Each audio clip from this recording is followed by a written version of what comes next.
Assalamualaikum warahmatullahi wabarakatuh. Innal hamdalillah nahmaduhu wa nasta'inuhu wa nastaghfiruh wa na'udzu billahi min shururi anfusina wa sayyiati a'malina. Man yahdihillahu fala mudilla lahu wa man yudlil fala hadiya lahu. Ashhadu an la ilaha illallah wahdahu la syarika lah wa ashhadu anna Muhammadan abduhu wa rasuluh. Allahumma shalli ala Muhammad wa ala alihi wa sahbihi ajma'in. Amma ba'd. Jamaah kaum muslimin wal muslimat DKM Masjid At-Tadhkirah yang dirahmati Allah Subhanahu wa taala. Kita bersyukur kepada Allah telah memberikan rahmat dan nikmat kepada kita semua. Salawat dan salam teruntuk Nabi kita Muhammad sallallahu alaihi wasallam, kepada para sahabat, pada para tabi'in, tabi'in, dan kepada umat beliau yang selalu setia memegang sunnah beliau ila akhiril yaum. Insyaallah taala kita pada siang hari ini akan melanjutkan kajian kita dengan kitab Masailul Jahiliyah karya Syekhul Islam Muhammad bin Abdul Wahhab rahimahullahu ta'ala. Jadi nama imamnya Muhammad bin Abdul Wahhab rahimahullahu ta'ala. Beliau lahir pada tahun, anak-anak ada yang hafal tahun berapa beliau lahir rahimahullahu ta'ala? Ayo. Dan wafat pada tahun, nanti dicek kembali ya catatannya dan harus dihafal ya. Tayyib. Kita akan masuk ke masalah yang kedua. Masalah pertama, alhamdulillah sudah selesai sedikit kita jelaskan, dan yang ingin lebih mendalam lagi tentu penjelasan-penjelasan dari para ulama, ya diantaranya adalah penjelasan dari Syekh Saleh Al-Fauzan rahimahullahu ta'ala yang memang sudah dicetak. Wallahu a'lam sudah diterjemahkan ke dalam bahasa Indonesia atau belum syarah beliau. Baik, kalau Masail Jahiliyahnya sudah diterjemahkan ke dalam bahasa Indonesia, cuma kalau untuk penjelasan para ulamanya wallahu a'lam. Baik. Masalah yang pertama adalah masalah tauhid dan masalah syirik. Baik. Di mana perkara yang paling diselisihi oleh Rasulullah sallallahu alaihi wasallam adalah kesyirikan yang dilakukan oleh kaum kafir Quraisy dan juga yang dilakukan oleh ahlul kitab Yahudi dan Nasrani, di mana mereka menjadikan orang-orang soleh yang sudah meninggal, yang mereka agungkan, yang mereka keramatkan, mereka jadikan orang-orang soleh tersebut sebagai perantara antara mereka dan Allah Subhanahu wa ta'ala. Orang-orang kafir Quraisy tersebut mengatakan ini bukan syirik, tapi ini syafaat. Jadi orang-orang kafir Quraisy mengatakan ini bukan syirik, ini syafaat, ini bagus, ini baik. Ini ajaran nenek moyang kami dahulu. Baik, tetapi walaupun demikian, nama tidaklah bisa merubah hakikat. Nama tidaklah bisa merubah hakikat. Walaupun dinamakan dengan nama syafaat, wasilah, taqarrub, dan lain sebagainya, atau mungkin mahabbatus sholihin, walaupun dinamai dengan cinta dengan orang soleh, maka kalau itu adalah kesyirikan, tetap saja itu adalah kesyirikan. Al-asma'u la tughayyirul haqiqah. Nama tidaklah bisa merubah hakikat. Racun dengan apapun dia dibungkus, kemudian dengan merek apapun dia diperkenalkan, dan dengan nama apapun dia disebutkan, maka racun tetaplah racun.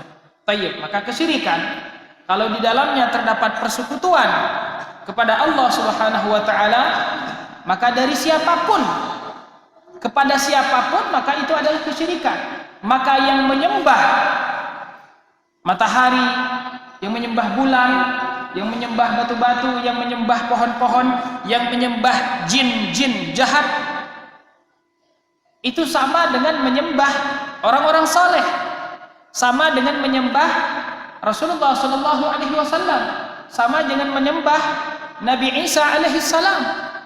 Jadi tidaklah dibedakan di dalam syariat Islam kesyirikan yang menyembah misalnya para nabi dan para rasul itu sama dengan orang-orang yang menyembah matahari, bulan, roh-roh dan lain sebagainya. Tayyib. Dua ayat yang mesti kita hafal, Bapak Ibu yang dirahmati Allah, ini untuk memahami masalah yang pertama ini, mau tidak mau ayat ini harus kita hafal. Yaitu surat Yunus ayat 18 dan juga surat Az-Zumar ayat 3. Ini harus kita hafal. Kita pahami betul-betul dan kita sampaikan kepada keluarga kita, kepada teman kita, kepada anak kita, kepada istri kita atau kepada suami kita.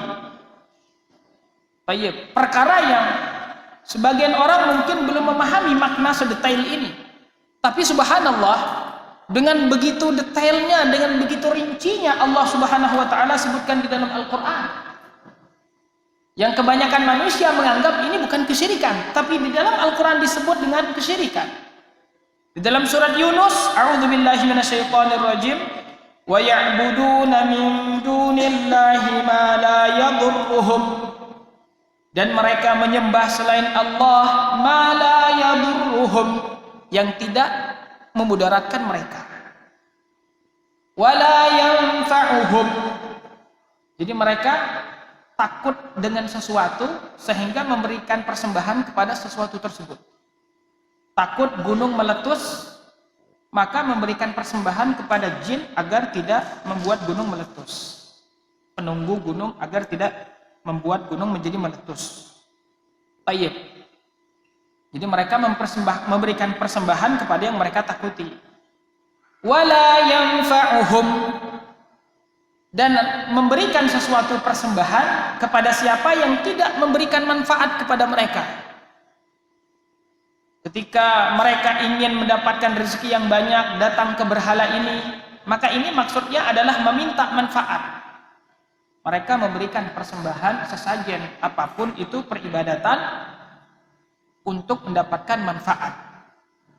Baik. Nah, Allah tegaskan di sini, berhala-berhala tersebut tidaklah memberikan mudarat kepada mereka, tidaklah memberikan manfaat kepada mereka.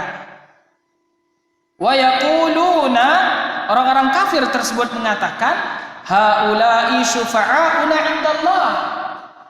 Berhala-berhala tersebut, patung-patung tersebut, perantara-perantara tersebut adalah orang-orang yang menolong kami di sisi Allah Subhanahu wa taala.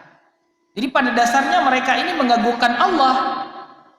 Jadi kalaupun mereka misalnya mau ditanya, maka mungkin jawaban mereka adalah bahwasanya Allah itu Tuhan yang paling besar. Namun ada Tuhan-Tuhan kecil selain Allah Subhanahu wa taala. Tetapi yang paling mereka besarkan, paling mereka agungkan adalah Allah Subhanahu wa taala, dan mereka menganggap Tuhan-Tuhan yang kecil ini sebagai asisten lah, sebagai wakil lah, sebagai perantara lah, sebagai penguat lah, sebagai penyampai, sebagai penyambung mereka kepada Allah Subhanahu wa taala. Mereka menganggap Allah seperti raja yang butuh menteri, presiden yang butuh pembantu. Tayyib. Kemudian ayat yang kedua, Az-Zumar ayat 3, yang juga harus dihafal ya. Adik-adik ya, semangat 45 ya. Harus dihafal. Walladzina ittakhadhu min dunihi awliya, dan mereka yang menjadikan selain Allah Subhanahu wa taala di sini aulia, sesembahan selain Allah Subhanahu wa taala, mereka mengatakan ma na'buduhum, kami tidaklah menyembah berhala-berhala tersebut illa liyuqarribuna ila Allahi zulfa, kecuali sebagai sesuatu yang mendekatkan kami kepada Allah Subhanahu wa taala. Jadi bagi mereka berhala-berhala tersebut, tayyib, akan mendekatkan mereka kepada Allah Subhanahu wa taala. Baik, jadi orang-orang kafir Quraisy ini belum paham konsep ibadah. Baik, bagi mereka itu bukan sebuah kesyirikan. Bagi mereka itu bukan sebuah kesyirikan. Bahkan semakin banyak Tuhan yang disembah, bagi mereka semakin bagus. Maka mereka memiliki banyak Tuhan. Ketika Rasulullah SAW mengajak menyembah satu Tuhan saja, yaitu Allah Subhanahu wa taala, dengan mengikrarkan kalimat syahadat la ilaha illallah, tidak ada Tuhan yang berhak disembah selain Allah. Tuhan-Tuhan kalian yang kalian sembah itu tidak berhak disembah. Yang berhak disembah hanya Allah. Kalian harus tinggalkan sesembahan kalian selain Allah Subhanahu wa taala. La ilaha illallah. Maka mereka heran ketika Rasulullah mengajak kepada menyembah satu Tuhan. Aja'alal alihata ilahan wahida. Inna hadza la syai'un ujab. Apakah Muhammad itu hanya mengajak kita menyembah satu Tuhan saja? Kita bertahun-tahun lamanya mengikuti agama nenek moyang kita menyembah banyak Tuhan. Baik. Dan sekarang dia mengajak kita menyembah hanya satu Tuhan saja. Inna hadza la syai'un ujab. Sesungguhnya ini adalah sesuatu yang aneh bagi mereka. Makanya mereka nggak mau mengucapkan la ilaha illallah. Nah, di antara kita kaum muslimin ada yang mengucapkan la ilaha illallah dan mungkin sering mengucapkan la ilaha illallah tapi tidak paham makna la ilaha illallah. Kalau dia paham makna la ilaha illallah, kalau dia memahami, meyakini dan juga mengamalkan makna la ilaha illallah, maka dia tidak akan minta kecuali kepada Allah. Tidak akan isti'anah, isti'adzah, istighatsah kecuali kepada Allah. Tidak akan menyembelih kecuali hanya untuk Allah Subhanahu wa taala. Tidak akan bernazar, bersumpah kecuali untuk Allah Subhanahu wa taala. Tidak akan takut yang sifatnya ibadah kecuali hanya kepada Allah. Tidak cinta yang sifatnya ibadah kecuali kepada Allah. Tidak berharap yang sifatnya ibadah kecuali kepada Allah. Tidak sujud, tidak ruku kecuali kepada Allah Subhanahu wa taala. Tidak sujud dan tidak ruku. Nah, ini Bapak Ibu yang dirahmati Allah, tidak boleh kita sujud kepada selain Allah Subhanahu wa taala, walaupun kepada ibu kita sendiri. Ini terkadang ini banyak kita saksikan di masyarakat yang belum paham makna ibadah. Terkadang karena menganggap ini adalah bentuk penghormatan kepada ibu, maka dia turun dari atas mencium kaki ibunya. Baik. Ini sesungguhnya sesuatu yang sifatnya ghulu, berlebihan. Tidak boleh kita ruku, memberikan penghormatan seperti misalnya menundukkan badan, seperti ruku, atau mungkin sujud. Tidak boleh kita berikan kecuali hanya kepada Allah Subhanahu wa ta'ala. Baik. Rasa cinta juga Bapak Ibu yang dirahmati Allah, cinta yang sifatnya ibadah, yang kita harus pahami juga dan harus bisa membedakan cinta yang sifatnya tabiat manusia dan cinta yang sifatnya ibadah. Rasa takut yang sifatnya tabiat manusia, rasa takut yang sifatnya ibadah. Ini harus kita bisa pahami juga dan harus kita bisa bedakan. Baik. Cinta kepada Allah adalah cinta dari seorang hamba kepada Rabb-nya.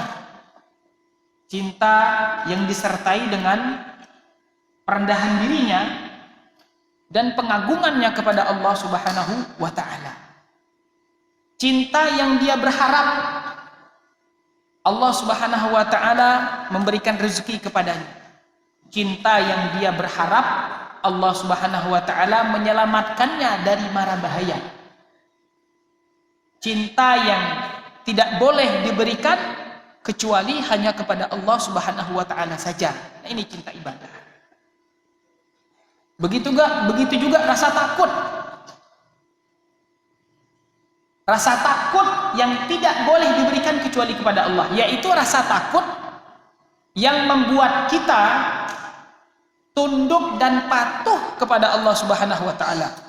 Rasa takut kita dari sesuatu yang tidak ada yang bisa melakukannya kecuali Allah. Tidak ada yang bisa melakukannya kecuali Allah. Jadi kalau ada seseorang misalnya yang takut kepada suatu benda atau suatu makhluk, dia meyakini makhluk ini bisa membuat dia sakit. Makhluk ini bisa membuat dia menderita atau mungkin meninggal, dan dia takut kepada makhluk ini. Nah, ini namanya takut ibadah yang tidak boleh diberikan kecuali kepada Allah Subhanahu wa taala.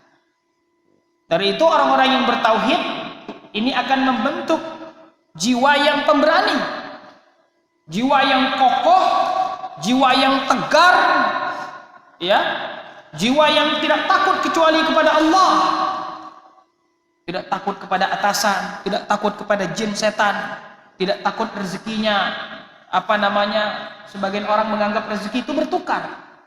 Orang yang memiliki tauhid tidak takut rezekinya hilang, karena memang tidak akan hilang. Tayyib. Ini kalau orang yang bertauhid, kalau betul-betul dia bertauhid, maka memang akan menjadi sosok manusia, sosok muslim mukmin yang kuat, tegar, ya. Yang dari sinilah kemudian akan muncul orang-orang yang bertakwa, yang mengerjakan perintah Allah dan menjauhi larangan Allah, karena dia sudah cinta dan takut kepada Allah Subhanahu wa taala saja. Baik. Kalau kita masih cinta dengan dunia misalnya, apalagi menjadikan dunia tersebut di atas Allah Subhanahu wa taala, kita lebih mengutamakan dunia dari Allah Subhanahu wa taala, berarti kecintaan kita kepada Allah belum sempurna. Kalau kecintaan kita kepada Allah belum sudah sempurna, maka jangankan untuk pergi ke masjid salat 5 waktu, jangankan untuk mengeluarkan zakat setahun sekali atau lain sedekah dan lain sebagainya, lebih dari itu pun kita siap, lebih dari itu pun kita mampu, lebih dari itu pun kita ringan. Kenapa? Karena tauhid sudah betul-betul mengakar pada diri kita. Semua perintah Allah terasa ringan, karena kita sudah berpegang kepada Allah. Baik. Tidak khawatir kita, usaha kita bagaimana nanti keadaannya, yang penting saya melaksanakan perintah Allah.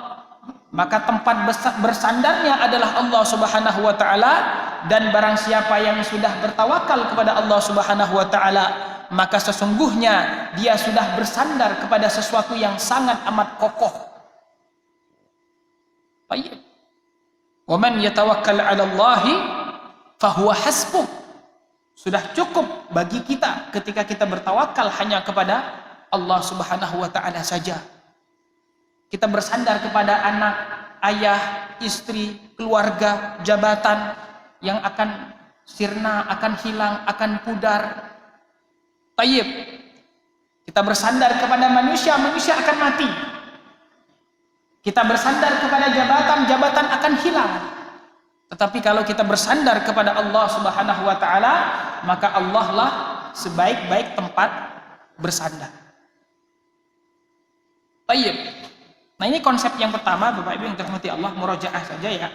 Kemudian al-mas'alatut tsaniyah. Qala rahimahullahu taala annahum mutafarriquna fi dinihim. Kama qala ta'ala, kullu hizbin bima ladaihim farihun.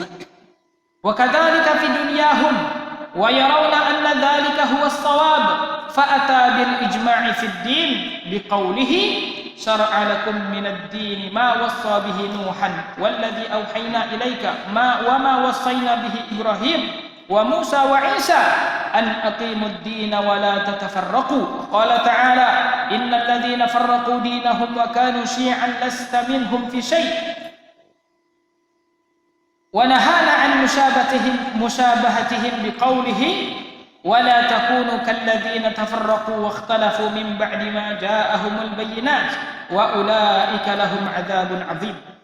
Wa nahana 'anit tafarruqi fid dunya biqawlihi wa'tasimu bihablillahi jami'an wa la tatafarraqu wadhkuru ni'matallahi 'alaikum idh kuntum a'da'an fa'alafa baina qulubikum fa asbahtum bi ni'matihi ikhwana wa kuntum 'ala shafa hufratin minan nari fa anqadhakum minha kadzalika yubayyinullahu lakum ayatihi la'allakum tahtadun. Ini masalah yang kedua yang judul besarnya adalah larangan Allah Subhanahu wa taala, larangan Rasulullah sallallahu alaihi wasallam untuk berpecah belah. Larangan Allah dan Rasulnya agar kita tidak berpecah belah. Berpecah belah dalam urusan agama dan juga berpecah belah dalam urusan dunia. Maka dalam urusan agama kita harus menyatu. Dalam urusan dunia juga kita harus menyatu. Tayyib. Maka di sini beliau menyebutkan bahwasanya syara'a lakum minad din. Allah Subhanahu wa taala telah mensyariatkan untuk siapa? Lakum, untuk kita. Ma wassa bihi Nuhan. Apa yang telah diwasiatkan oleh Nuh alaihi salam. Walladzi auhayna ilaika, dan juga apa yang diwahyukan kepada Nabi kita Muhammad sallallahu alaihi wasallam, dan apa yang diwasiatkan oleh Ibrahim, Musa dan Isa. 5 para rasul ini yang kita sebut dengan rasul ulul azmi. Rasul yang paling banyak mendapatkan ujian, cobaan, ya, mendapatkan perlawanan dan permusuhan dari kaumnya. Maka dinamakan dengan ulul azmi. Ulul azmi yang memiliki jiwa yang kuat, yang memiliki jiwa yang kuat, yang tangguh, yang sabar, ya, di antara para rasul-rasul lainnya. Dan kita tahu juga hadis syafa'atul kubro atau syafa'atul uzma, di mana di padang mahsyar orang-orang mendatangi rasul ulul azmi ini dan meminta kepada mereka untuk berdoa kepada Allah untuk menyelesaikan perkara mahsyar. Jadi 5 rasul ini adalah 5 rasul yang istimewa dari rasul-rasul lainnya. Dan ini semua tentu satu silsilah, ya. Nabi Nuh awalnya, kemudian turun-turun ke anaknya Ibrahim, kemudian turun lagi ke anaknya Musa, kemudian turun-turun lagi ke anaknya Isa, dan juga dari Nabi Ibrahim ini juga Nabi kita Muhammad sallallahu alaihi wasallam. Tayyib. Maka Nabi Nuh adalah rasul yang pertama. Kenapa dinamakan dengan rasul yang pertama? Karena kesyirikan belum terjadi di zaman Nabi Adam alaihissalam. Kesyirikan yang pertama terjadi di zaman Nabi Nuh alaihissalam. Maka dari itu kemudian beliau di dalam surat Nuh dan juga di dalam surat-surat lainnya mengajak kepada umatnya untuk menyembah Allah Subhanahu wa taala semata dan meninggalkan persembahan-persembahan kalian yang kalian buat-buat sendiri, yang kalian namakan sendiri. Jadi mereka ini buat berhala, diberikan nama dan juga disembah. Ini umat Nabi Nuh alaihi salam yang awalnya adalah orang-orang soleh yang telah meninggal, dan kemudian mereka duduk-duduk di dekat kuburan orang soleh tersebut, mengenang jasa mereka, mengenang kesolehan mereka, agar bisa memberikan dampak kesolehan kepada mereka. Awalnya masih seperti ini mereka, jadi mereka belum menyembah orang-orang soleh tersebut. Waddan, Ya'uq, Yaghuth, wa Nasra, wa Suwa', orang-orang soleh yang mereka sembah, awalnya belum mereka sembah. Mereka hanya duduk di sekitar kuburan mereka, mengenang kebaikan mereka. Kemudian mereka dibisiki setan untuk membuat gambar, membuat patung dari orang-orang soleh tersebut, agar ketika melihat gambar mereka, agar ketika melihat patung mereka lebih dekat dengan Allah Subhanahu wa taala, karena mereka orang-orang soleh. Jadi melihat patung-patung mereka akan membuat mereka dekat dengan Allah Subhanahu wa ta'ala. Kemudian lama-kelamaan ilmu hilang, tauhid pudar, dan subhat dari setan semakin kuat, akhirnya kemudian umat Nabi Nuh alaihi salam menyembah berhala-berhala yang mereka buat sendiri. Dan anggapan mereka sama seperti yang dianggap oleh orang-orang kafir Quraisy. Bahwasanya orang-orang soleh tersebut hanya sebagai perantara untuk mendekatkan diri mereka kepada Allah Subhanahu wa taala. Jadi sama persis kesyirikan yang terjadi di zaman Nabi Nuh sama persis dengan kesyirikan yang terjadi di zaman Nabi Muhammad sallallahu alaihi wasallam dan sampai zaman kita saat ini. Nah, di sini Nabi Nuh, Nabi Ibrahim juga ya yang ceritanya kita tahu dari Al-Qur'an Al-Karim, dan juga Nabi Musa, nabi yang paling banyak disebutkan di dalam Al-Qur'an, yang umatnya yang kita sebut dengan kaum Yahudi. Dan juga Nabi Isa alaihi salam yang mengajak umatnya untuk menyembah Allah Subhanahu wa taala, akan tetapi kemudian umatnya menyesatkan ajaran Nabi Isa alaihi salam. Justru Nabi Isa alaihi salam yang kemudian disembah oleh umatnya sendiri. Baik. Nah, salah satu dari sebab umat Nabi Isa menyembah Nabi Isa alaihissalam adalah karena mereka terlalu berlebih-lebihan di dalam memuji dan mengagungkan Nabi Isa alaihissalam.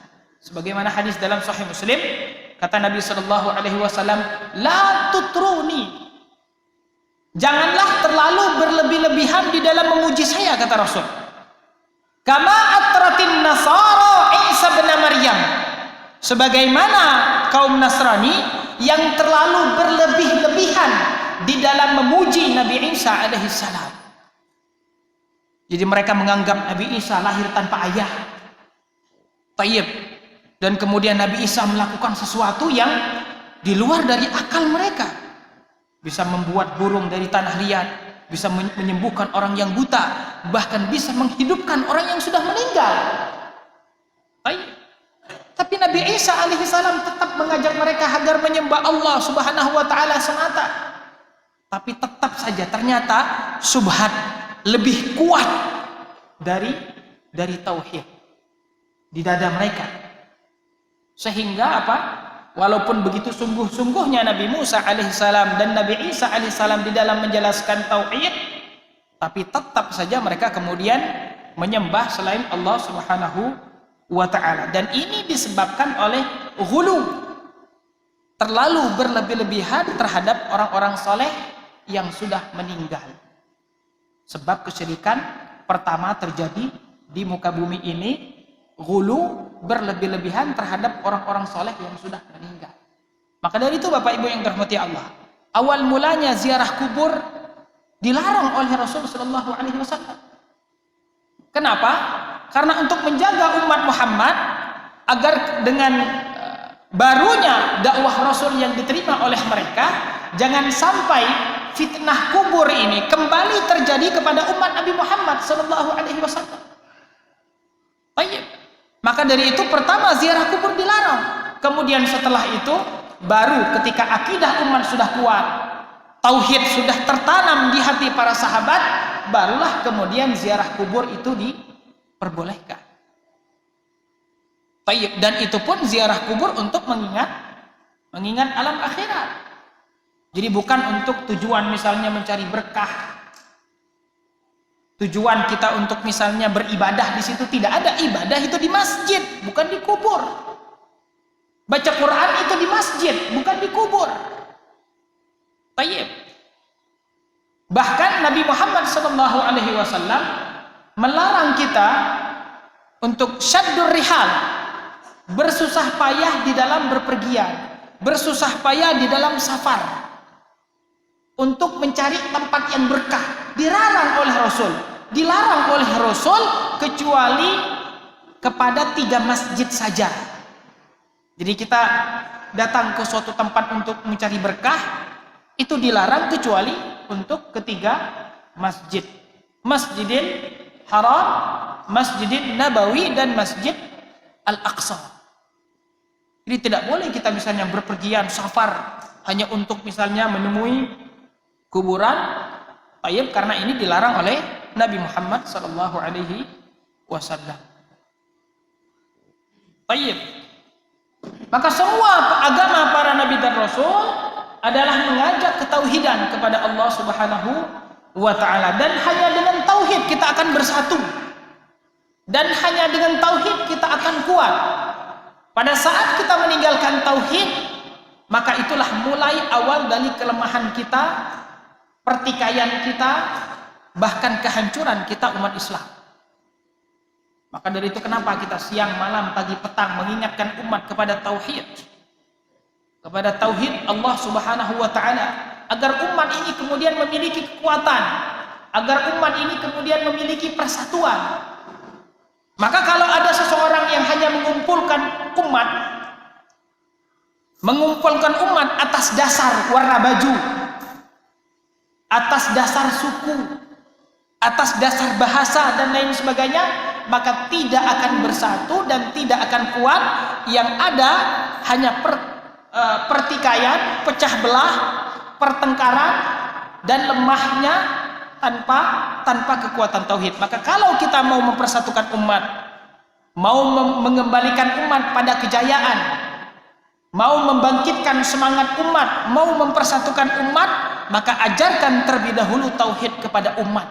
Ketika tauhid ini sudah mereka pahami, maka tauhid inilah dengan sendirinya akan menjadi perekat antara satu daerah ke daerah yang lain, antara satu warna kulit dengan warna kulit yang lain, antara satu bahasa dengan bahasa yang lain, diperekat dengan tali tauhid, diperekat dengan tali akidah. Yang kemudian al-wala dan al-bara'nya, rasa cinta dan rasa bencinya berdiri di atas ketauhidan.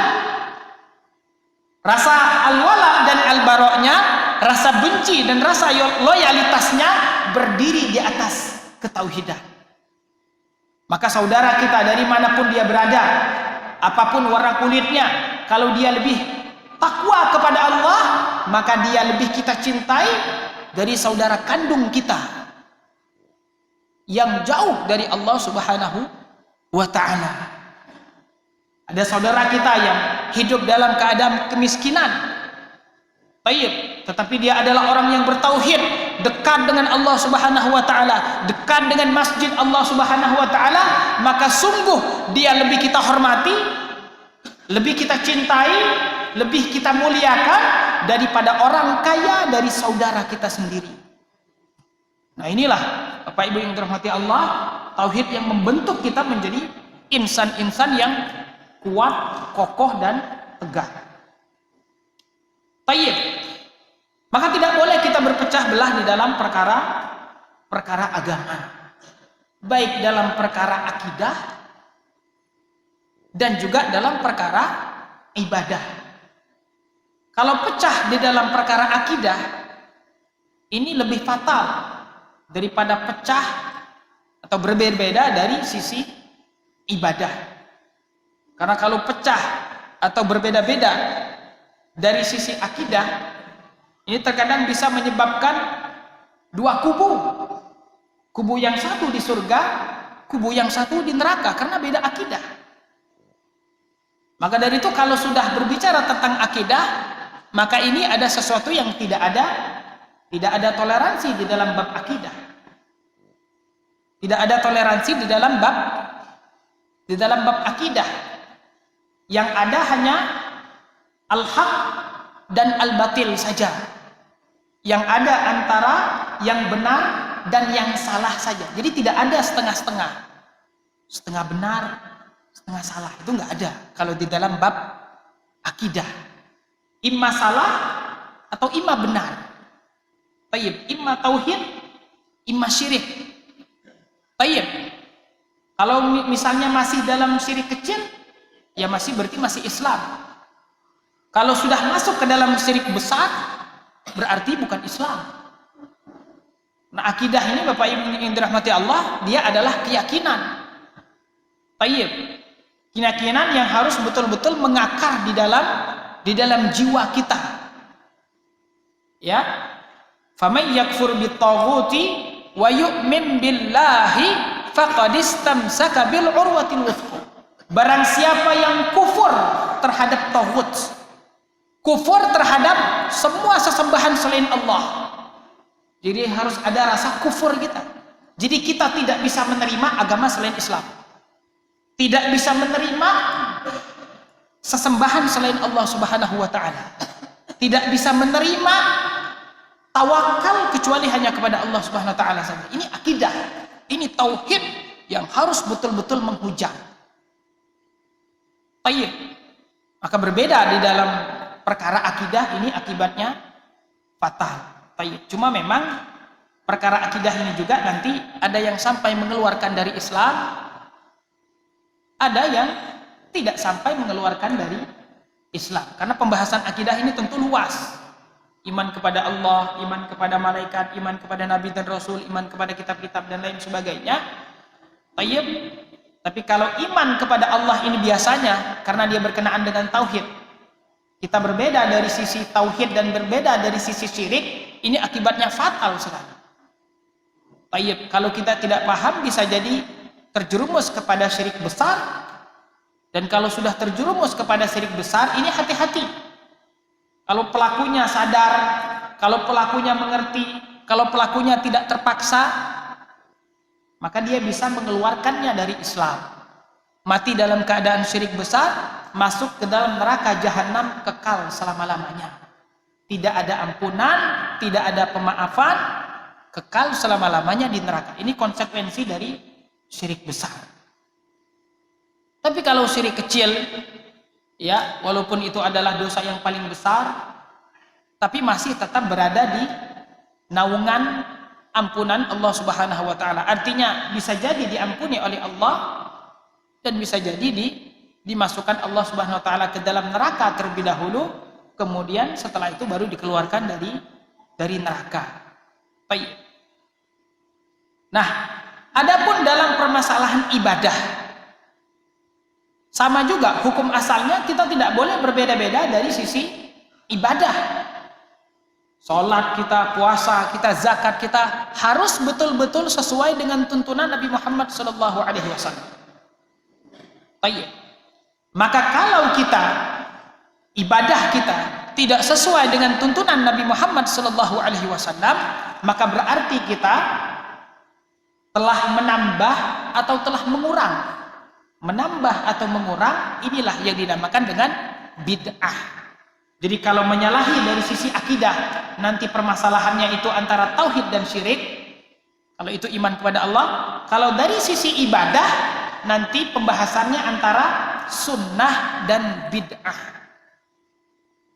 Maka dari itu diantara makna permasalahan yang kedua ini adalah kita sebagai seorang muslim harus betul-betul di dalam beragama ini merujuk kepada Al-Quran dan Sunnah, baik dalam bab akidah, baik dalam bab ibadah, dan juga bab akhlak, semua permasalahan agama.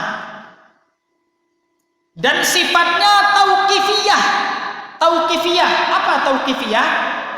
Kalau dalam perkara agama, cari adakah perintahnya, adakah anjurannya, adakah ayatnya, adakah hadisnya, adakah dalilnya kalau dalam perkara agama.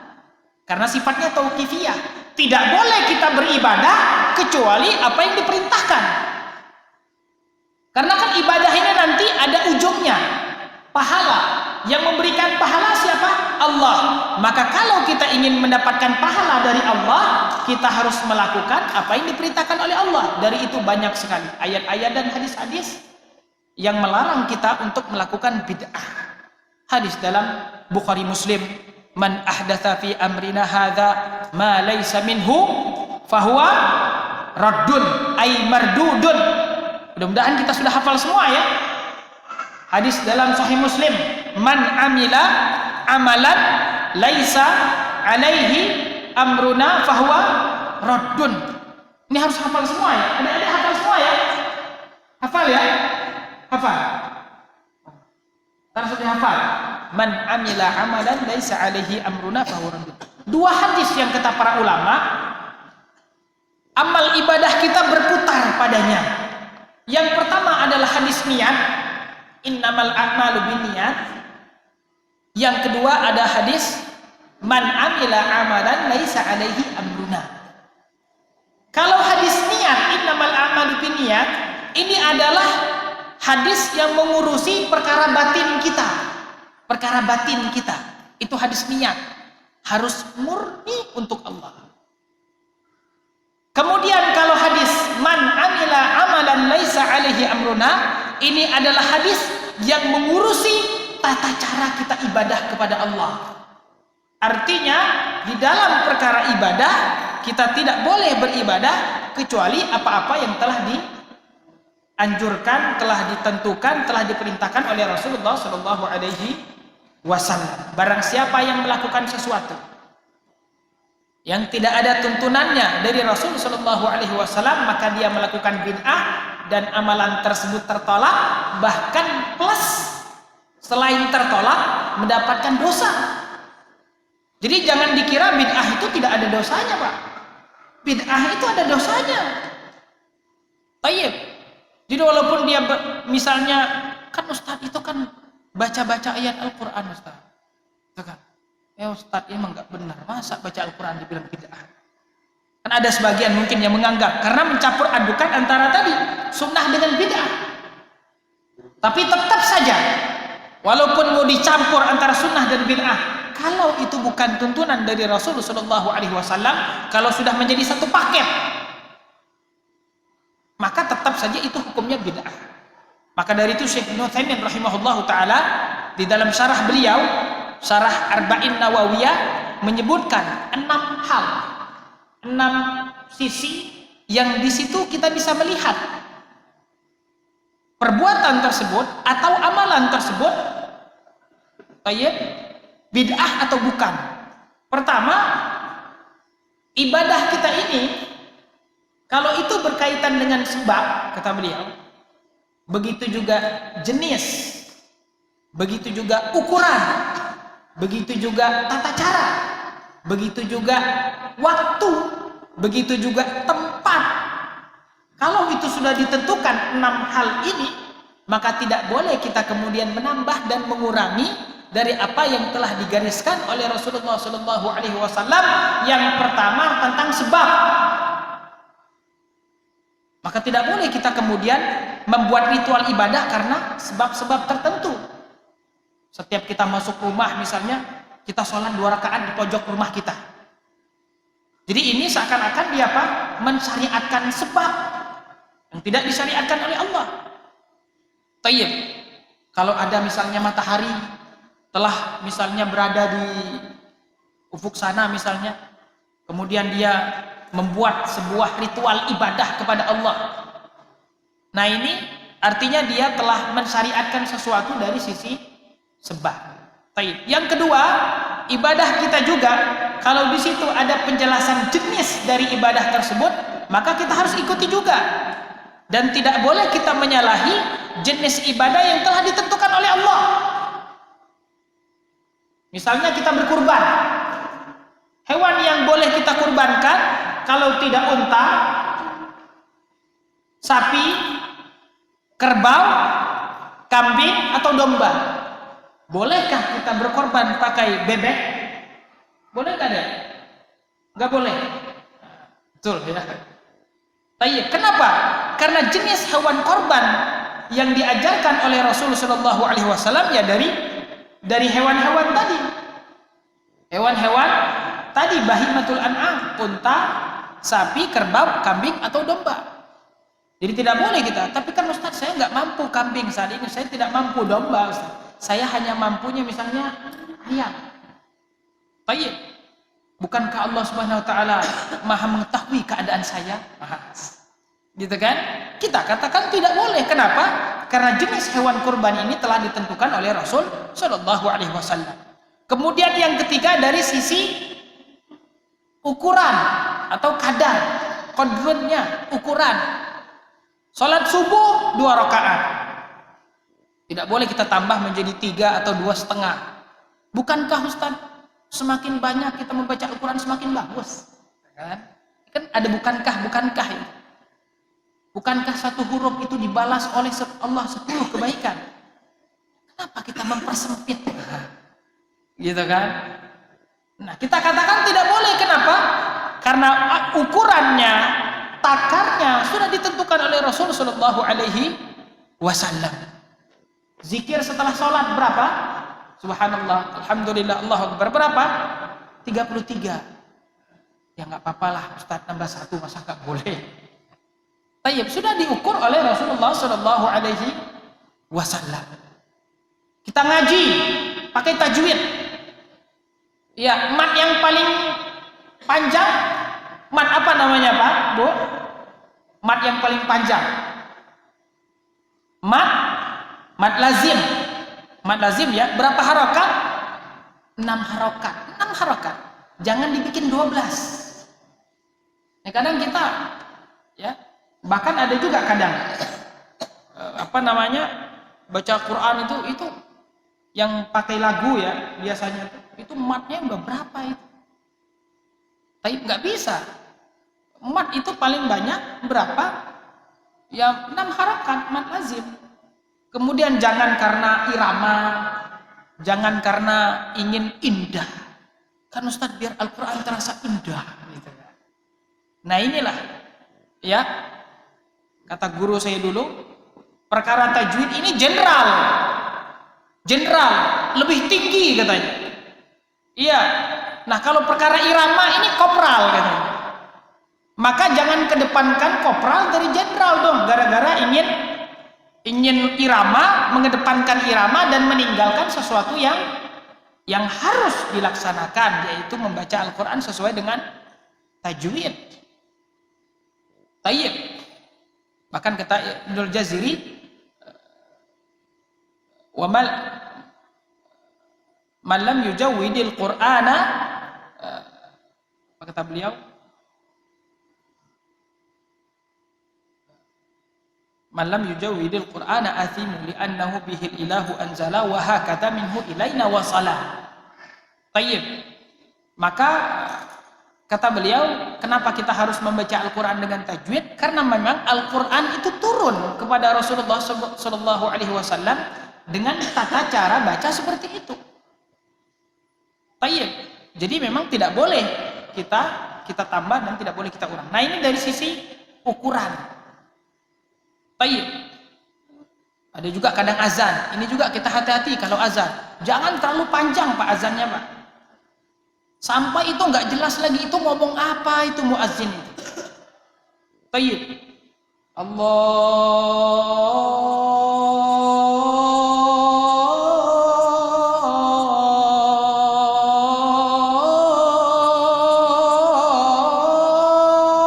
Akbar.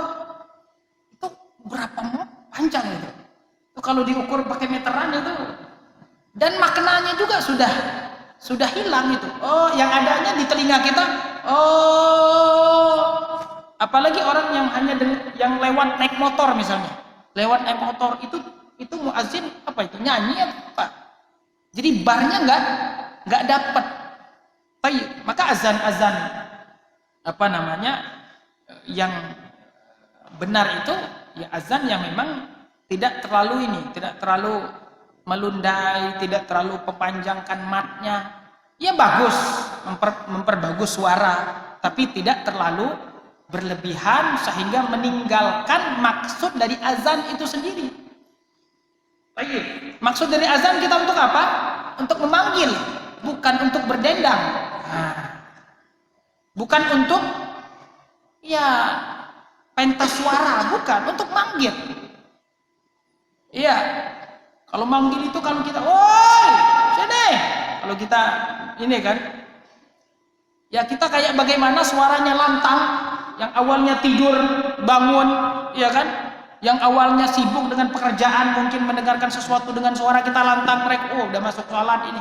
Kan itu yang kita inginkan dari azan itu sendiri. Dan juga suaranya juga harus fasih, harus jelas, biar yang dengar juga, dia ngomong Allahu Akbar.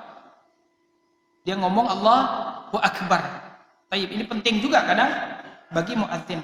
Karena memang pahala azan sangat besar, maka dari itu harus mengikuti cara yang telah ditentukan. Kemudian yang keempat dari sisi kaifiyat, harus juga sesuai dengan yang telah ditentukan oleh Rasul Shallallahu Alaihi Wasallam. Pada saat kita sujud dengan 7 anggota tubuh. Tidak boleh kita sujud kemudian seenak kita. Caranya harus sesuai dengan cara Rasul karena memang telah ditentukan oleh Rasul. Kemudian yang kelima, jika telah dijelaskan yang berkenaan dengan waktu ibadah tersebut, maka tidak boleh kita menyalahi waktu yang telah ditentukan. Baik, salat zuhur misalnya ketika matahari telah tergelincir. Ramadan tepat di hilal pertama di malam Ramadan misalnya. Maka ketika ibadah itu telah ditentukan waktunya, tidak boleh kita kemudian mencari waktu yang lain selain dari yang telah ditentukan. Dan yang terakhir adalah dari sisi tempat. Kalau tempat ibadah tersebut telah ditentukan, maka tidak boleh kita mencari tempat lain untuk ibadah. Contohnya misalnya wukuf. Allah telah tentukan wukuf di Arafah. Tapi kan Ustaz susah Ustaz. Masa kita harus datang jauh-jauh ke sana? Gitu kan? Kenapa kita nggak bikin Arafah di tempat kita Ustaz? Gitu kan? Atau misalnya kita hajinya haji online. Atau via Zoom hajinya. Kan sudah maju sekarang zaman. Tetap saja kalau tempat sudah ditentukan oleh Allah, maka tidak boleh kita kemudian merubah-rubah tempat tersebut. Iktikaf di bulan Ramadan juga. Iktikaf di bulan Ramadan disunnahkan di dalam masjid. Masjidnya harus sesuai dengan ya memang masjid.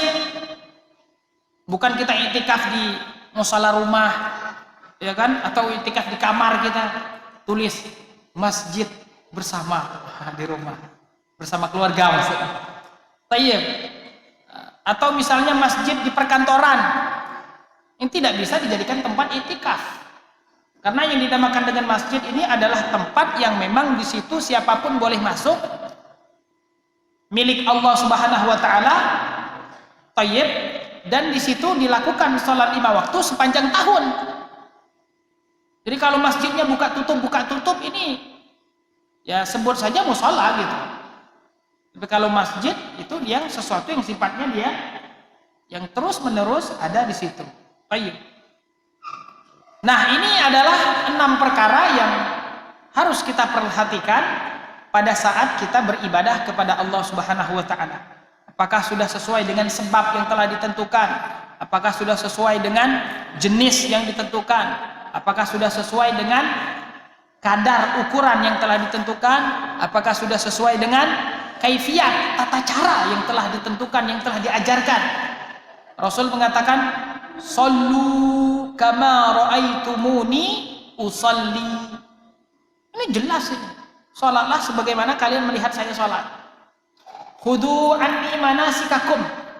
Ambillah dari saya manasik-manasik haji itu seperti apa. Ikutilah Rasul sallallahu alaihi wasallam. Kemudian dari sisi waktu dan juga dari sisi tempat. Baik. Maka tidak boleh Bapak Ibu yang dirahmati Allah kita mengada-ngada dalam perkara agama karena nanti masuk ke dalam perkara bid'ah. Baik. Rasul sallallahu alaihi wasallam banyak sekali di dalam hadis-hadisnya. Di dalam Sahih Muslim ketika beliau berkhutbah, mata beliau menjadi merah. Suara beliau kemudian menjadi tinggi. Ya. Ka'annahu mundhiru jaisin. Tayyib.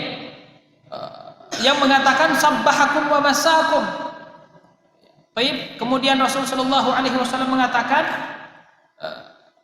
fa inna khairal hadithi kitabullah wa khairal hadi hadi Muhammadin sallallahu alaihi wasallam wa syarrul umuri muhdatsatuha wa kulla semua.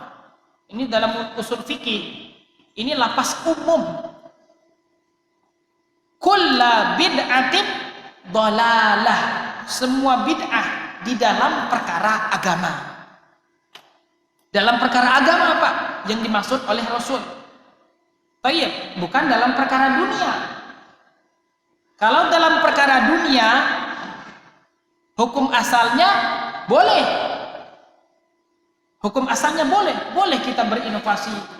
Mau bikin masjid seperti apa, mau bikin teknologi di masjid seperti apa, mau bikin di rumah, di jalan, di perkantoran, mau bikin pesawat tanpa awak, pesawat mobil listrik dan lain sebagainya, silahkan, ya. Dan tidak perlu tanyakan dalilnya. Kalau dalam perkara dunia, jangan tanyakan dalilnya. Secara detail mah dalilnya nggak ada, karena itu urusan dunia, dan hukum asal perkara dunia adalah mubah. Tapi kalau dalam perkara dunia, tanyakan ada larangannya atau tidak. Selama tidak ada larangan, boleh jual beli. Hukum asalnya mubah, boleh, kecuali yang diharamkan. Makanan, minuman, hukum asalnya boleh. Ketemu makanan apa saja, Pak, kecuali yang keras-keras, batu, besi. Hukum asalnya boleh, kecuali yang dilarang. Jadi kita dalam perkara dunia cari ada larangannya tidak kira-kira. Tapi kalau dalam perkara agama, kita harus mencari adakah perintahnya, adakah anjurannya, adakah contohnya. Memang seperti itu. Kalau dalam perkara agama. Tayyib, bid'ah ini sebagaimana yang disebutkan oleh para ulama, definisinya tariqatun mukhtara'atun. Tariqatun mukhtara'atun, tayyib, tudahi syari'atallahi. Tariqatun mukhtara'atun fi dinillahi tudahi syari'atallahi litaqarrubin ilallahi. Definisi atau yang dekat dengannya disebutkan oleh para ulama, ya, diantaranya al-bid'ah wa dhawabituha li Syekh Ali Muhammad Al-Faqihi menyebutkan definisi ini, atau kurang lebih seperti itu. Katanya bid'ah itu adalah tariqatun mukhtara'ah. Tariqah ini jalan, cara yang mukhtara'ah, yang dibuat-buat. Fi dinillah, dalam urusan agama Allah. Jadi bukan dalam urusan dunia. Kalau dalam urusan dunia itu bid'ah secara bahasa. Kalau dalam urusan agama, semua bid'ah adalah sesat. Tudahi syariat Allah, cara yang dibuat-buat ini ingin menyaingi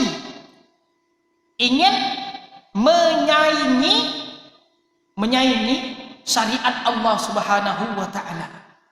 Dibuat cara ini sebagai bentuk pendekatan diri kepada Allah Subhanahu wa taala. Nah, inilah bid'ah, Bapak Ibu yang dirahmati Allah.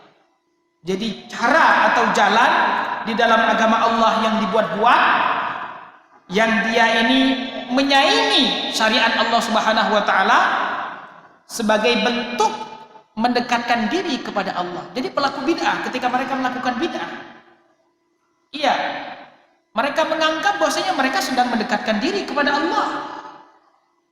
Sedang mendekatkan diri kepada Allah. Maka dari itu terkadang orang yang melakukan bid'ah, kenapa dia antang di dalam kebid'ahannya? Karena dia menganggap dia sedang dalam keadaan kebenaran. Dia dalam keadaan benar saat ini. Justru yang mengatakan itu bid'ah, dia yang sesat. Justru yang memeringati, yang menasihati bahwa ini bid'ah, justru ente itu yang sesat, ente itu yang bid'ah. Ya. Justru ente dari atas sampai ke bawah aja, muka ente aja katanya bid'ah. Ini yang nggak paham tentang bid'ah ini, ngomong seperti itu.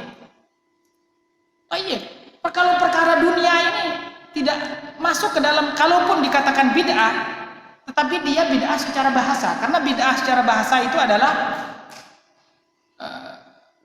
syai'un mukhtara'un ala ghairi mithalin sabiq. Sesuatu yang ada, yang tidak ada contoh sebelumnya. Ini bid'ah secara bahasa. Artinya semua yang ada, yang tidak ada sebelumnya, ini bid'ah. Seperti misalnya HP. Ini bid'ah. Tapi bid'ah dalam urusan dunia. Nah, yang ingin dijelaskan oleh Rasul Shallallahu Alaihi Wasallam, bid'ah yang tercela di dalam agama ini adalah bid'ah dalam urusan agama. Karena memang Rasul diutus untuk mengurus agama, bukan mengurus dunia. Jadi tidak benar, salah kalau ada orang mengatakan bid'ah dalam agama terbagi dua. Ada bid'ah hasanah, ada bid'ah dhalalah. Itu saya pernah dengar Ustaz Zainul Abidin. Ini bagaimana ini katanya? Kok bid'ah ada dua ini kata beliau? Bid'ah itu sendiri hakikatnya sudah buruk, sudah jelek. Ya, terus bagaimana katanya dikatakan bid'ah hasanah? Ya kan? Sesat tapi baik. Ini bukan lucu juga. Tuh, ada video. Nah, jadi memang betul kata beliau. Konotasi bid'ah di dalam agama itu sendiri sudah jelek. Jadi tidak bisa kemudian disematkan dengan bid'ah, dengan hasanah dan bid'ah dhalalah. Adapun yang disebutkan di sebagian kitab-kitab, termasuk misalnya Suyuti dalam kitab beliau Al-Amru bil Ittiba' wan Nahyu an Ibtida'. Suyuti ya. Dan subhanallah, beliau di situ menyebutkan perkara-perkara bid'ah yang banyak terjadi saat ini. Padahal beliau ini sangat diagungkan, ya. Tetapi justru yang beliau sebutkan di situ itu bid'ah, justru banyak dilakukan oleh orang-orang yang menggabungkan Imam Suyuti. Ada itu kitabnya. Nah, di situ beliau menyebutkan bahwasanya dinukil dari Imam Syafi'i bahwasanya bid'ah dibagi menjadi dua. Taib, ada mahmudah, ada mazmumah. Terus kalau kita lihat contohnya yang diinginkan oleh para imam-imam sebelumnya tentang bid'ah terbagi dua tersebut, ternyata contoh-contohnya adalah sesuatu yang sifatnya fasilitas, sesuatu yang sifatnya duniawi, sesuatu yang sifatnya pendukung, wasilah. Ya, model-model seperti ini. Maka kalau kita menyebutnya ini hanya sekedar apa? Sekedar wasilah, fasilitas. Tergantung pemakaian. Kalau dibuat untuk kajian, ya dapat pahala. Kalau dibuat untuk karaokean, ya dapat dosa. Seperti itu kan? Tergantung pemakaian. Motor kalau dibuat untuk masjid dapat pahala, ya. Kalau dibuat untuk kemana-mana yang nggak jelas, yang haram, maka dapat dosa. Maka seperti itu sesuatu yang sifatnya wasilah, tergantung pemaknaan, pemakaian. Adapun perkara agama ini dia sendiri saja itu sudah ibadah, sudah perintah dari Allah. Baik. Jadi tidak bisa kemudian dikatakan, "Oh, ini bid'ah juga." Kan katanya kan? "Oh, ente kalau gitu kalau kajian enggak usah pakai mikrofon," katanya. Teriak-teriak aja tuh. Terus ke Mekah katanya enggak usah pakai pesawat. Itu naik onta aja tuh ke sana. Ini gagal paham. Orang yang gagal paham. Baik. Maka ini perkara duniawi yang sifatnya wasilah, dan ini yang dimaksud oleh para ulama-ulama sebelumnya ketika mereka membagi bid'ah menjadi dua. Bid'ah yang baik dan bid'ah yang buruk. Nah, kalau kita lihat contohnya, apa kata Suyuti setelah itu di bawahnya? Membangun masjid, membangun madaris, membangun sekolah-sekolah. Ini yang dimaksud beliau. Sesuatu yang tidak bertentangan dengan syariat, bahkan sejalan dengan syariat. Jadi memang dia di luar dari, artinya dia memang perkara dunia, tapi dia sejalan dengan syariat. Makanya dibilang dengan mahmudah atau hasanah tadi. Jadi dia seakan-akan mendukung, membantu pelaksanaan agama itu sendiri. Baik. Nah, ini yang disebut oleh hasanah oleh para ulama ketika mereka membagi bid'ah menjadi dua. Jadi bukan enggak masuk akal lah Imam Syafi'i yang begitu kuat, yang begitu keras tentang bid'ah, yang pernah mengatakan idza sahal hadits fa huwa madhhabi. Apabila hadis itu sahih, maka itulah madhab saya. Kemudian juga pernah beliau mengatakan, ajma'al muslimuna anna man istabanat lahu sunnatu Rasulillah sallallahu alaihi wasallam falam yahilla li ahadin an yatruka qawlahu. Baik. Tidak kata beliau, sepakat seluruh orang Islam. Ini beliau mengatakan ijma' kaum muslimin kata beliau. Maka barang siapa yang sudah jelas sunnah Rasul sallallahu alaihi wasallam di depan mata kepalanya, udah jelas, hadisnya sahih, maknanya sudah paham maknanya, sudah jelas hadisnya, tidak perlu amkhos, mutlak, muqayyad, mubayyan, mujmal dan lain sebagainya. Udah jelas, udah muhkam. Kalau dalam kajian fikih, tidak halal baginya, sunnah Rasul sudah jelas, malah dia mengambil pendapat orang lain, mengambil pendapat selain Rasul. Terus bagaimana kalau ulama mengambil pendapat ulama dan meninggalkan pendapat Rasul, Ustaz? Sama juga, tidak boleh. Maka dari itu Imam Ahmad mengatakan, ajibtu liqaumin arafu as-sanada atau araful isnada wa sihhatahu wa dhahabu ila qauli Sufyan. Saya aneh katanya melihat ada kaum, ada manusia, ada orang yang hadis Rasul dia sudah tahu sanadnya dan telah tahu kesahihan sanad hadis tersebut, malah dia mengambil pendapat Sufyan. Jadi sesuatu yang tidak selaras dengan pendapat para ulama-ulama terdahulu kalau mereka membagi bid'ah itu menjadi dua. Ya, Imam Malik pernah mengatakan ini, asar-asar ini disebutkan oleh Ibnu Abdul Bar dan Jami' Bayanul Ilmi wa Fadlihi dan juga Syekh Albani di Muqaddimah Sifat Salat Nabi beliau yang ringkasan pertama. Itu disebutkan bagaimana para ulama-ulama mazhab tersebut tidak pernah mengajarkan fanatik, ta'assub, bahkan mengajarkan umat, membimbing umat. Inilah ulama-ulama Rabbani, membimbing umat untuk merujuk kepada Al-Quran dan Sunnah. Ini para ulama yang sesungguhnya, bukan ulama yang mengajak untuk meneladaninya saja, untuk ta'assub kepadanya. Tidak seperti itu ulama.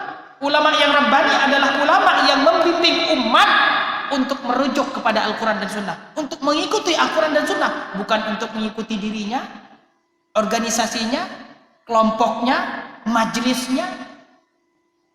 Tayyib. Kalau nggak semajlis, waduh, bukan sunnah. Kalau nggak semajlis, wah itu kayaknya susah masuk surga.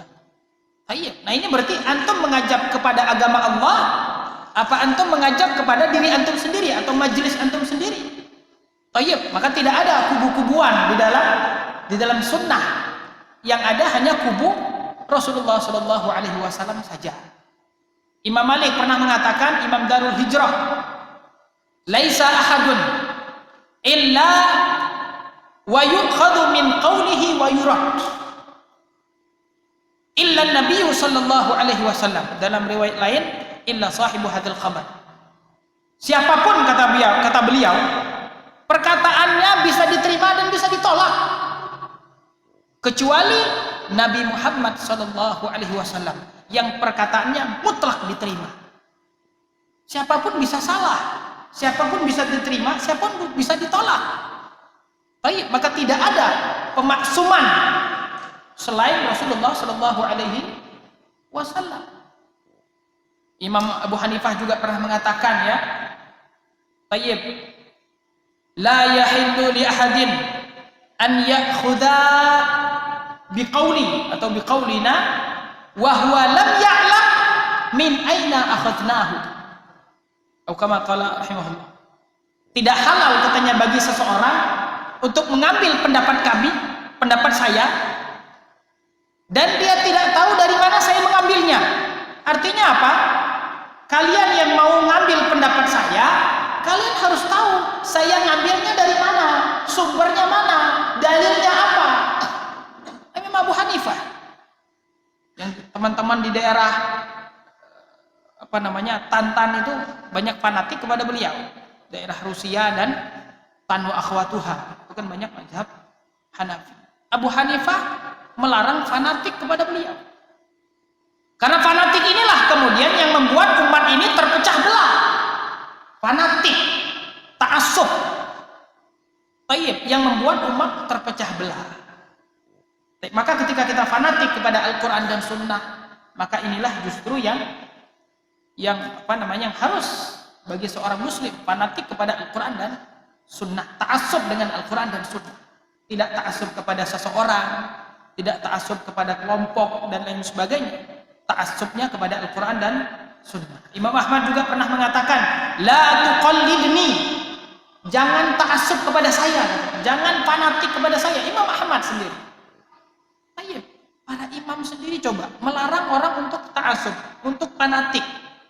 Tapi ini terkadang sebagian orang, ayat sudah jelas, hadis sudah jelas, iya, tapi kan ada hadis Rasul di sini melarangnya. Saya mazhabnya mazhab fulan.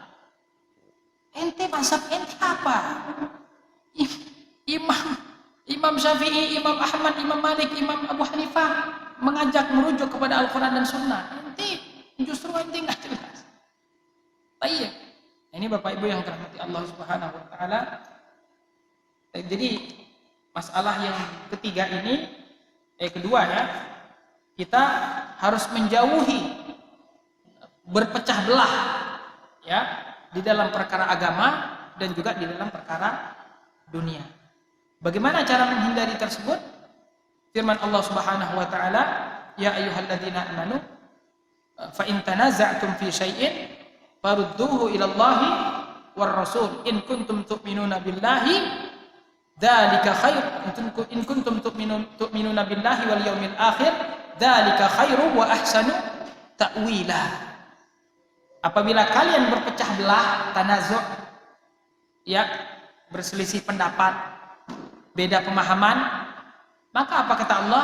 Farudduhu ila Allahi war rasul. Kembalikan kepada Allah dan Rasul. Kembali kepada Allah artinya kembali kepada Al-Quran, kembali kepada Rasul artinya kembali kepada sunnahnya. Dzalika khair, itu lebih baik daripada kalian pecah belah, daripada kalian hidup nggak tenang, daripada kalian bertikai, daripada kalian bingung mana yang benar mana yang salah. Kembalikan kepada Allah dan Rasulnya, pasti akan kalian dapatkan jawabannya, pasti kalian akan dapatkan petunjuknya. Dzalika khairun wa ahsanu ta'wila. Tayyib. Maka dengan kita berpegang kepada Al-Quran dan Sunnah ini, ya kemudian yang membuat kita bersatu, yang membuat kita tidak bercerai-berai, dan juga di dalam perkara dunia Allah perintahkan kita juga jangan sampai kemudian berpecah belah. Seperti misalnya kelompok Aus dan Khazraj di Madinah. Kelompok Aus dan Khazraj sebelum Rasulullah hijrah ke Madinah itu lebih dari 100 tahun itu berantem antar kabilah. Kabilah Aus dengan kabilah Khazraj. Padahal nasab mereka ini satu bapak. Kaum Aus, kaum Khazraj.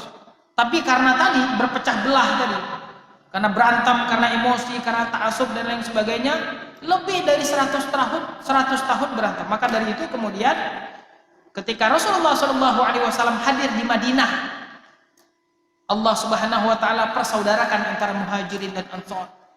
Kemudian Rasulullah tetapkan aturan-aturan di dalam bersaudara. Al-muslimu akhul muslim, la yadhlimuhu wa la yahqiruhu wa la yakhdhuluhu. Kemudian juga Rasul tetapkan hakul muslimi 'alal muslimi khamsun. Innamal mu'minuna ikhwah dalam Al-Qur'an. Tayyib. Ya, hakul muslimi 'alal muslimi khamsun. Raddus salam. Ketika dia mengucapkan salam maka wajib kita jawab. Kemudian wa ijabatud da'wah, kalau dia mengajak kita untuk walimah dan lain sebagainya yang tidak bertentangan dengan syariat Allah, maka wajib kita datangi. Wa tashmitul atis, kalau dia bersin mengucapkan hamdalah, kita kemudian doakan yarhamukallah. Kemudian kalau dia sakit, wa iyadatul marid, kita kunjungi. Nah, ini budaya yang harus kita hidupkan Bapak Ibu yang dirahmati Allah. Ini man sana fil islami sunnah hasanah. Karena kita kadang kemana si fulan sakit, terus nggak ada tergerak kita untuk mengunjunginya. Maka sungguh ketika dia sakit, dia punya hak untuk kita kunjungi. Ayo, daripada dikunjungi malaikat maut duluan. Dari kalau dikunjungi malaikat maut duluan nggak bisa kunjung lagi. Tayyib wa ittiba'ul janais. Kalau dia meninggal, jenazahnya wajib kita mandikan, kita kapankan, kemudian kita salatkan dan kita kuburkan. Maka kemudian Rasulullah Shallallahu Alaihi Wasallam ya persaudarakan antara muhajirin dan ansor. Rasulullah Shallallahu Alaihi Wasallam tetapkan syariat-syariat di dalam atau yang berkenaan dengan persaudaraan. Bahkan di dalam Islam tidaklah sempurna iman kita. La yu'minu ahadukum hatta yuhibba li akhihi ma yuhibbu li nafsihi. Tidak sempurna iman kita sebelum kita mencintai untuk saudara kita sama seperti kita mencintai diri kita sendiri dan lain sebagainya. Dengan ini kemudian akan tercipta kekuatan umat Islam yang sangat amat besar dan dahsyat. Mereka sudah satu akidah, kuat akidah mereka, sudah siap berkorban apa saja untuk menegakkan agama Allah Subhanahu wa taala. Kemudian mereka bersatu padu ya di bawah syariat Allah Subhanahu wa taala, maka muncul kekuatan yang besar yang ditakutkan oleh semua orang-orang kafir. Baik, mungkin sampai di sini Bapak Ibu yang dirahmati Allah. Masih ada waktu sedikit yang ingin bertanya, silahkan. Yep.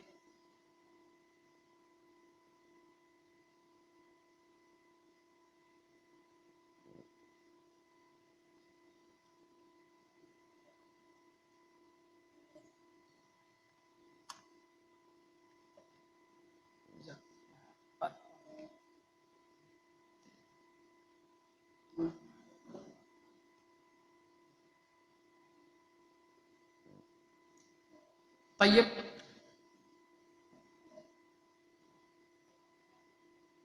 Usia saya sudah di atas 50 tahun. Majelis ilmu seperti apakah yang prioritas untuk dihadiri? Syukran.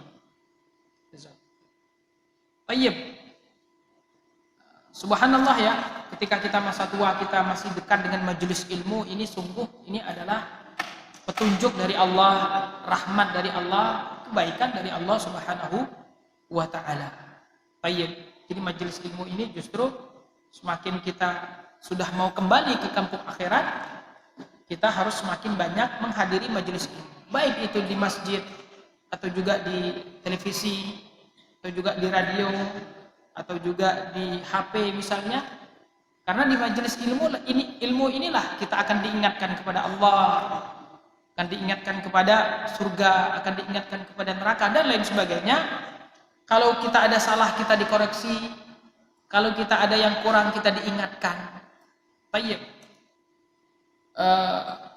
Tentu kita di sini yang paling kita prioritaskan adalah apakah kita telah menggugurkan fardu ain yang dibebankan kepada kita. Jadi ilmu fardu ain ini kira-kira kita sudah lepas apa belum? Nah, itu kan yang tahu hanya kita dan Allah. Baik. Jadi artinya saya ini kira-kira sudah paham belum tauhid? Sudah paham belum akidah yang sifatnya fardu ain? Saya sudah sholat sesuai dengan sholat Nabi belum ini? Baik, saya sudah sholat sesuai dengan sholat Nabi belum? Saya sudah membaca Al-Quran sebagaimana yang diajarkan oleh Nabi SAW kepada para sahabatnya belum? Baik, akhlak saya apakah sudah sesuai dengan yang diinginkan oleh Allah Subhanahu Wa Taala? Apakah akhlak saya sudah bagus? Nah, ini yang sifatnya fardu ain yang memang harus kita tuntaskan terlebih dahulu sebelum masuk ke ilmu-ilmu yang lain. Kalau sudah selesai fardu ain, baru nanti masuk ke fardu kifayah. Tapi kalau yang sudah usia, kalau fardu kifayahnya mendingan ya banyak-banyak ibadah aja sih sebenarnya. Fardu kifayah ini bebankan kepada adik-adik kita seperti ini. Cuma kita tinggal nanti yang punya mobil dijual mobilnya untuk fisabilillah. Ini bukan sedekah, ini bukan. Maksudnya kita bantu generasi-generasi Islam untuk berjuang menuntaskan ilmu-ilmu fardu kifayah. Karena kalau kita sudah tua ini kadang memang karena fardu kifayah ini muatannya agak berat sedikit, Pak. Jadi kalau sudah 50 tahun, kalau ngikut usia Rasul kan paling 63 ya. Ya berarti paling 13 tahun lagi, itu pun kalau sampai kan. Jadi kalau mau belajar nahu, belajar sorof memang agak berat. Tayyib.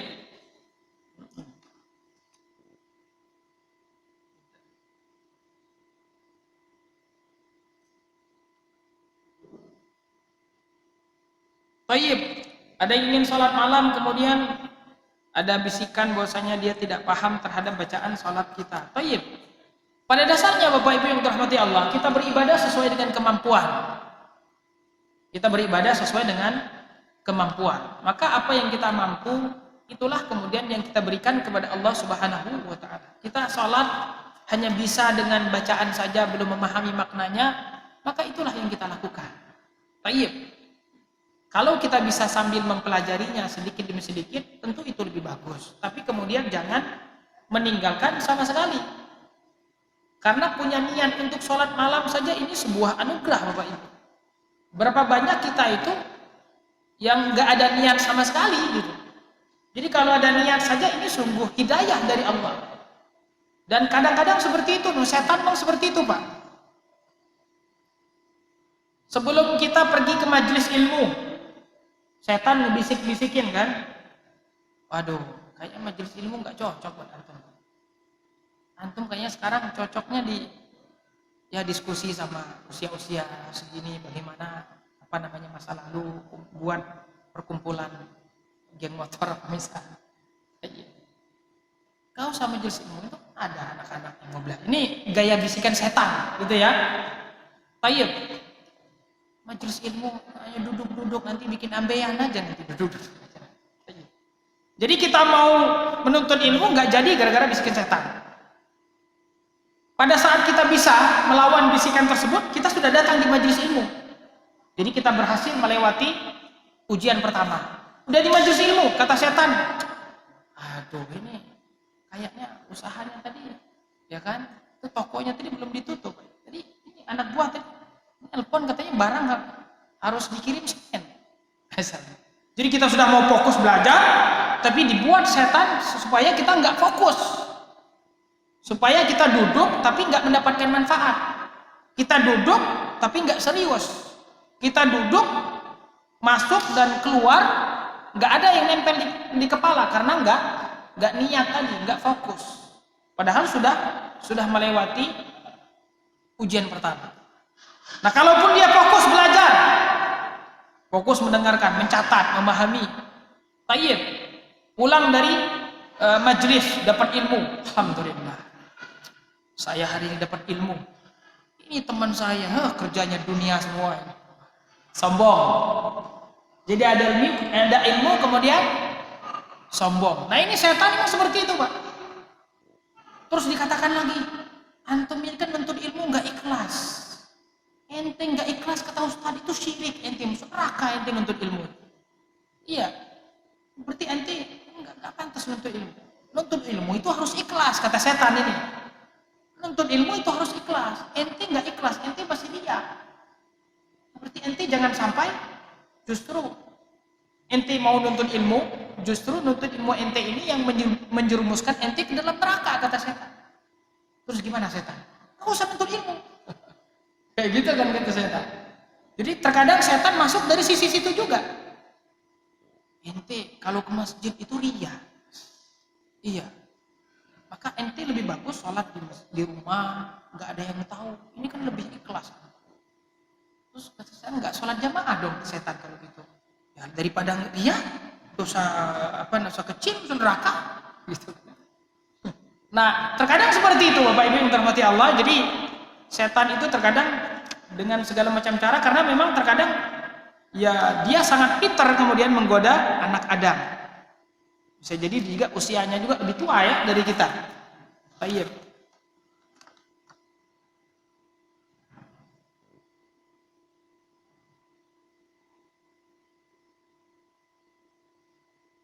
Tayyib.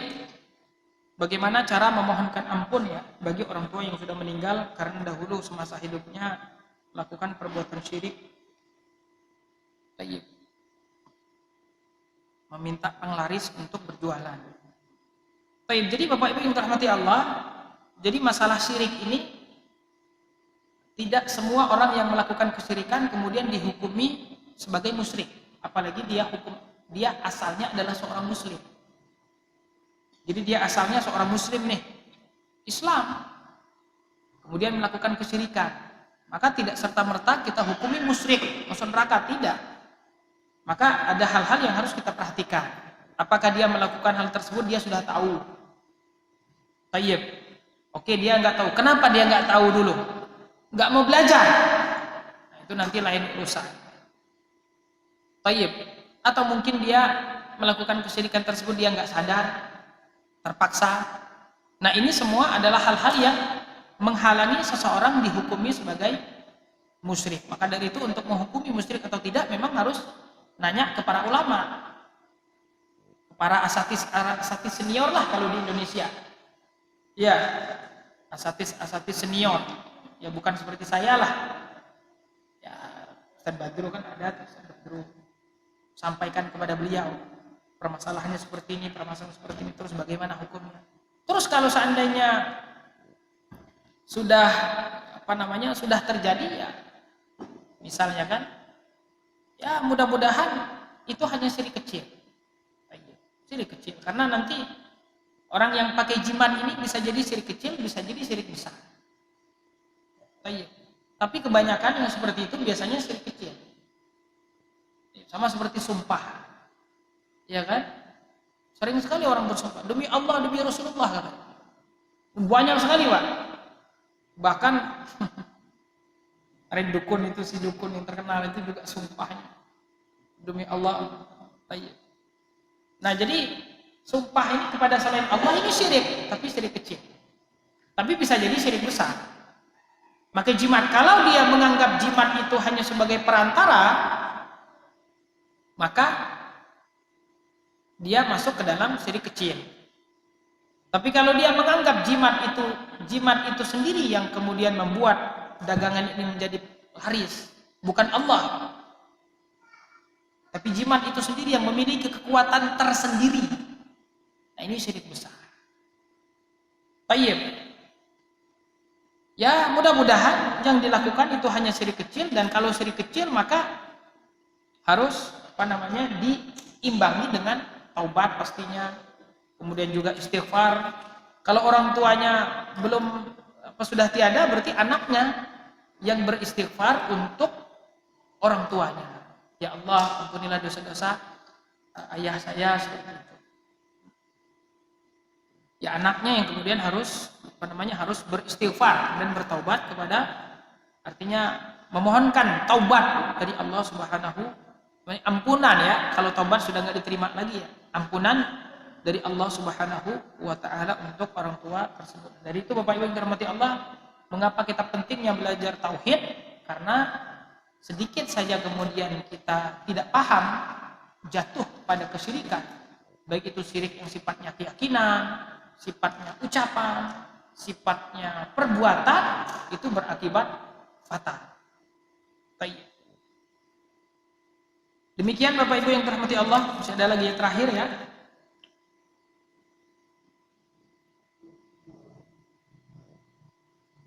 Tayyib, apakah boleh meminta didoakan orang lain? Tentu boleh ya, tapi dengan syarat orang tersebut masih hidup dan dia ada di depan kita, atau mungkin kita telepon bisa. Tayyib. Dan doanya doa yang benar. Tayyib. Itu nanti masuk ke dalam tawasul yang diperbolehkan.